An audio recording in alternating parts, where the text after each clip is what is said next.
అందరూ నమస్కారం. 2-3 రోజులు బట్టి ఈ తుని పాప కేసు మీద ఎక్కువ వీడియోలు ఇవ్వడం జరిగింది. నాకు తెలిసి మ్యాక్సిమం ఇదే లాస్ట్ ఏ రకంగా మేజర్ అప్డేట్ ఉంటే తప్పే ఉంది. ఇది కూడా ఎందుకు ఇస్తున్నానంటే, నేను ఆల్రెడీ వాళ్ళ ఇద్దరు తల్లిదండ్రులు భవానీ గణేష్ సంబంధించి ఫస్ట్ కోపం ఉంచింది, నిర్లక్ష్యంగా ఉన్నారు ఏంటని అనిపించింది, ఆ తర్వాత జాలేసింది అన్నాం.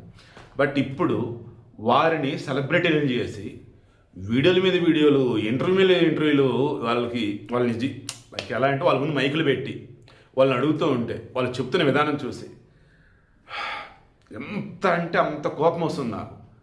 అడిగే వాళ్ళకి తప్ప, చెప్పే వాళ్ళకి తప్ప, సెలబ్రిటీలు చేసేసారు వాళ్ళని. బాధితులైనటువంటి పాప తల్లిదండ్రులని సెలబ్రిటీలు చేశారు. కనపడకుండా పోయింది పాప. ఎలా? వీరిద్దరు నిర్లక్ష్యం వల్ల. కూతురు నాడు వదిలిపెట్టాడు. ఆ కూతురేమో ఈయన లేకపోతే ఉండదంట. ఈయన వెనక పరిగెడతాను ట్రై చేస్తుంటే మళ్ళీ ఇంట్లో పెట్టినప్పుడు వాళ్ళ అమ్మకి చెప్పాలా, భవానీ ఆ పాప నీతో కూడా ఇంట్లో తీసుకెళ్ళని చెప్పాలా? ఆయన వెళ్ళిపోయాడు. ఆమె వచ్చేసేమో మీలో చాలామంది అన్నట్టుగానే చిన్న కూతురు కూడా అక్కడే ఉంది. చిన్న కూతురు ఏడుస్తుంది, ఆమె తీసుకుని లోపలికి వెళ్ళింది. పెద్ద కూతురు ఏడుస్తుంది, ఆమె కూడా తీసుకుని వెళ్ళాలి కదా, వెళ్ళాల. నేను మరల ఇక్కడ వాళ్ళ అమ్మని కానీ వాళ్ళ నాన్న నేనేమంటానంటే, వారికి పిల్లల్ని ఎలా పెంచాలి ఏంటో తెలిసి తెలియని తను ఎప్పుడు ఏడ ఆడుకునేది కదా అని చెప్పేసి చిన్న కూతురు లోపలికి వెళ్ళటం, ఆ తర్వాత ఆ బిడ్డ వచ్చేసి బయటికి వెళ్ళిపోవటం. హార్డ్లీ ఫ్రాక్షన్ ఆఫ్ సెకండ్స్ అండి. వాళ్ళ యొక్క అజాగ్రత్త ఫ్రాక్షన్ ఆఫ్ సెకండ్స్ ఉంది. అదే ఫ్రాక్షన్ ఆఫ్ సెకండ్స్ జాగ్రత్త కనుక ఉంటే ఆ పసిబిడ్డ జాహ్నవిని తీసుకుని ఇంటి లోపలికి కనుక వెళ్ళిపోతే అసలు ఇంత జరిగేదా? ఎన్ని రోజులు? దాదాపు 9 రోజులుగా రాష్ట్రం అంతా కూడా ఎదురు చూస్తూ, ప్రపంచంలో తెలుగు వాళ్ళంతా కూడా ఎదురు చూస్తూ, పోలీసులు, డాగ్ స్క్వాడ్లు,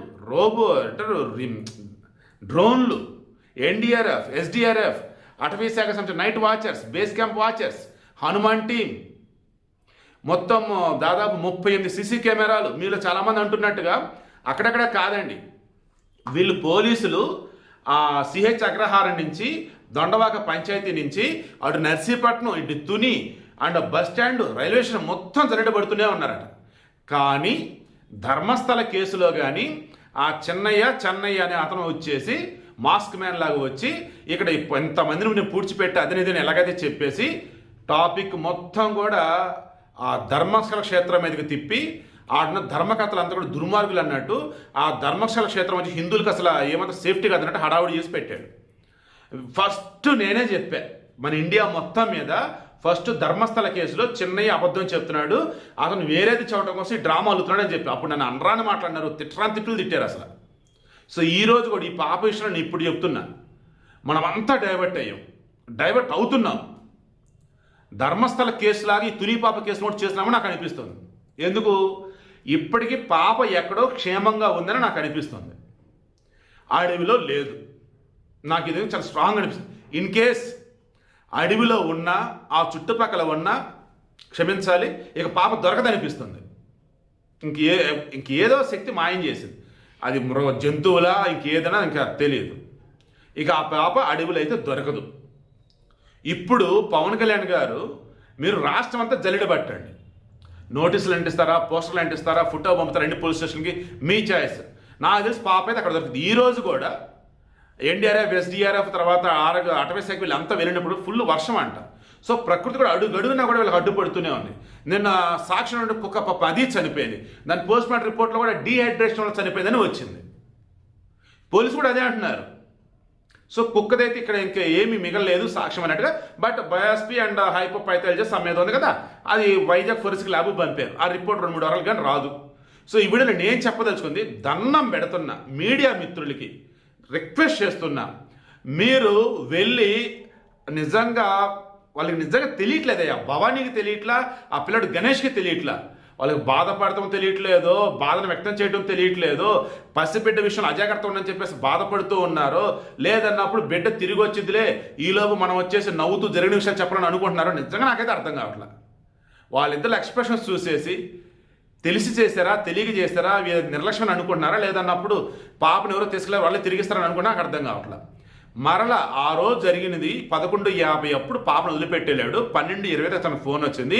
ఈ మధ్యలో వేరే అతను వచ్చేసి ఊర్లో వాళ్ళకి చెప్పాడు, పాపను ఎక్కడ చూశాను తీసుకొద్దంటే కుక్క నా మీదకి రాబోయింది, అందుకే ఊర్లోకి వచ్చానన్నాడు. ఆ ఊర్లోకి వచ్చినప్పుడు అతను వెళ్ళేసేమో వాళ్ళ భవానీని అడుగున్నాడు. ఆమె వచ్చేనేమో వాళ్ళ నాన్నతో ఉందేమన్నా అంటే లేదు ఆడ ఉందంటామంటే సరే పదండి వెళ్దాం చూస్తే ఆడ పాప లేదు.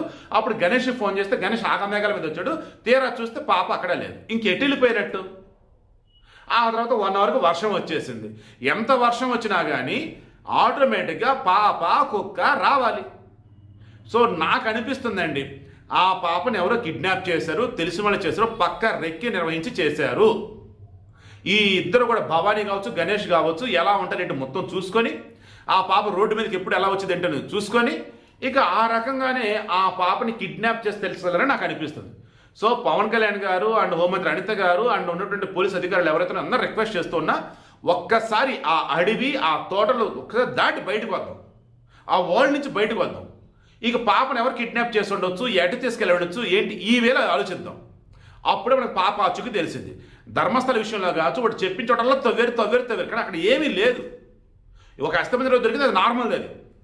సో వాడు ఏంట్రా అంటే ధర్మస్థల దాని మీద ఒక రకమైనటువంటి కుట్ర, అది ప్రకాష్ రాజు రిమైనింగ్ వేలు వాళ్ళు ఉన్నారని అన్నారు. అసలు అది తెలిసింది.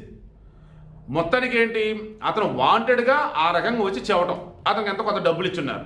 సో ఇక్కడ వాళ్ళు ఎవరు లేరు. బట్ అలా మనం ఆలోచిస్తున్నాం. ఇక్కడ మీరు మాస్క్ మేనే, నేను మాస్క్ మేనే, మీరు చిన్నయ్యే, నేను చిన్నయ్యే, మనమంతా కూడా అడవిలోనే ఉంది అంటూ అడవిలోనే వెతుకుతున్నాం. వీళ్ళేమంటారు తోట చుట్టూతో ఫెన్సింగ్ ఉంది, తోట చుట్టూతో ఫెన్సింగ్ ఉన్నప్పుడు దాటి బయటికి రావడం ఫెన్సింగ్ దాటి రావాలి, అది అవ్వని పనే అంటున్నాడు ఆ పిల్లోడు గణేష్.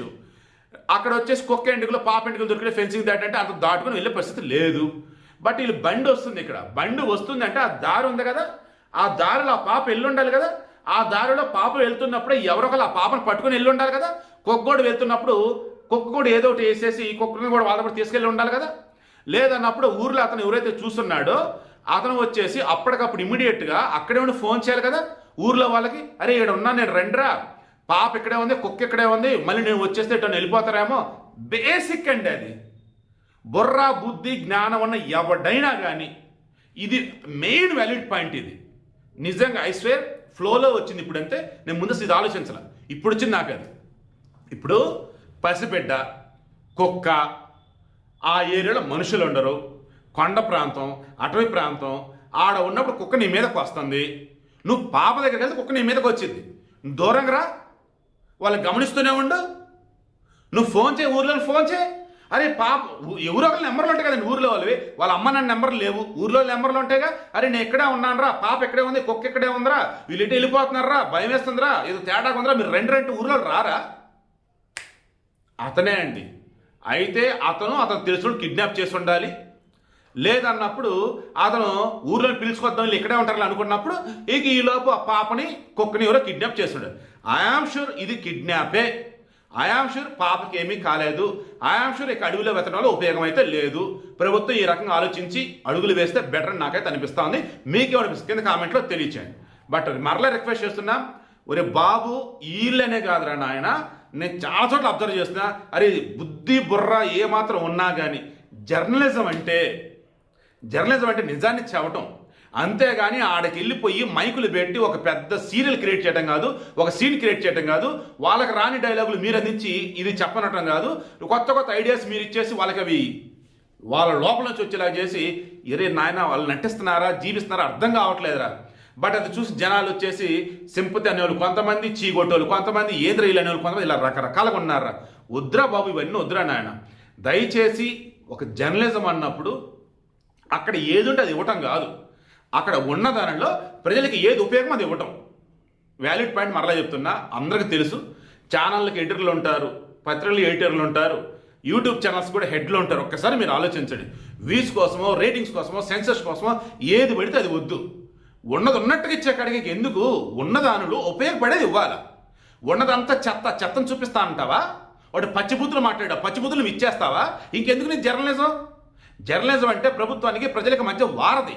ఆ వారధి ఎలా ఉండాలి, ఆ రొచ్చు ఏదైతుందో ఆ రొచ్చు మొత్తం నీ దాని మీద పరిచేస్తావు. వారధి మీద నీ బ్రిడ్జ్ అన్నది అటు ప్రజలు కావచ్చు, ఇటు ప్రభుత్వం కావచ్చు, మ్యూచువల్లీ వెళ్తానికి రావడానికి కంఫర్ట్గా ఉండాలి. బాగుండాలి. అలా ఉండాలిరా. ప్రజలన్న చెత్తంతా దాని మీదే పెట్టి, బ్రిడ్జ్ మీద ప్రభుత్వం తాలూకు వాళ్ళు పెద్ద చెత్తంతా దాని మీదే పెట్టి, రాజకీయ నాయకులు వాళ్ళు ఏంట్రా ఇది? ఈ సోషల్ మీడియా పుణ్యం అని స్మార్ట్ ఫోన్లు వచ్చాక ఎవరెవరో ఏదోదో చేసుకుంటా పోతే దాన్ని కూడా జర్నలిజం అంటున్నారు. వాడు పెద్ద బేవర్స్ గాడు, వాడు పెద్ద పనికి మల్లుడు ప్రూవ్ అయిపోయింది. అయినా సరే వాడు చేసే ప్రతి పనిని మళ్ళీ సెలబ్రిటీ అన్నట్టుగా న్యూస్ ఇస్తూ ఉంటారు. ఇంకొకళ్ళు ఆడ అమ్మాకి ఇలా తేడా లేకుండా ఎవరెవరు ఏదేదో చేసి జైలుకి వెళ్తారు, ఎవరెవరు ఏదో చేసి చీ ఇచ్చాని జనాల చేత అనిపించుకుంటారు. ఎగైన మరలా వాళ్ళు చేసే దిక్కుమాల పనుల్ని ఒకడు యూట్యూబ్ ఛానల్లో పెడతాడు, ఒకడు పేపర్లో వేస్తాడు, ఒక టీవీలో వేస్తాడు, ఒకడు వచ్చేసి ఫన్నీగా సరదాగా సోషల్ మీడియాలో పెడతాడు. ఏంది ఇది? వాడెవడో ఒకడు చీకట్లో ఏదో ఒక జాతకం చెప్పాడురా, ఆ జాతకం నిజమైందిరా, వాళ్ళు విడిపోతారని. ఆ తర్వాత వాడు చెప్పిన అన్ని ఫెయిల్. అయినా సరే ప్రముఖ జ్యోతిష్యుడు అంటూ వాడి పేరు పెడతారు. ప్రముఖ జ్యోతిష్యుడు ఇలా చెప్పాడంటూ వార్తలు, లైవ్లు. వాడికి సిగ్గు లేదా? ఇచ్చే మీకు సిగ్గు లేదా? మారండి రికనైనా. జర్నలిజం ఏంటంటే తెలుసుకోండి ప్లీజ్.